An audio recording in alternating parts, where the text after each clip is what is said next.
Event లో జరిగిన ఒక టెక్నికల్ ఇష్యూ వల్ల రాజమౌళి గారు చాలా అప్సెట్ అయ్యారనే చెప్పాలి.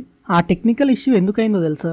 ఇప్పటి వరకు ఎలాంటి ఫిలిం ఈవెంట్ లో కూడా యూజ్ చేయనంత పెద్ద screen, 130 feet height, 100 feet width, అంత పెద్ద స్క్రీన్ లో గ్లిమ్స్ రిలీజ్ చేయాలంటే 2K కాదు, 4K కాదు, 8K కూడా కాదు, 12K రెజల్యూషన్ లో వీడియో అవుట్పుట్ కావాలి. ఆ స్క్రీన్స్ కి పవర్ సప్లై అవ్వడానికి 8 జనరేటర్లు కావాలి. కానీ జక్కన్న ఎప్పుడే కానీ చాలా ప్లానింగ్ తో ఉంటారు. కానీ ఇప్పుడు ఎందుకు ఇలా అయిందో తెలుసా?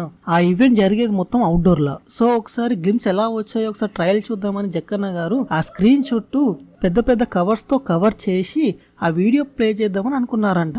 కానీ అక్కడ సరౌండింగ్ లో ఉండే ఫ్యాన్స్ డ్రోన్స్ పైకి ఎగిరేసి రికార్డ్ చేయడానికి ట్రై చేశారంట. సో దీంతో రాజమౌళి గారు వద్దు ఇంకా ఆపేద్దాం, డైరెక్ట్ ఈవెంట్ టైంలోనే రిలీజ్ చేద్దామని అనుకున్నారంట. సో అక్కడ వచ్చింది ప్రాబ్లం.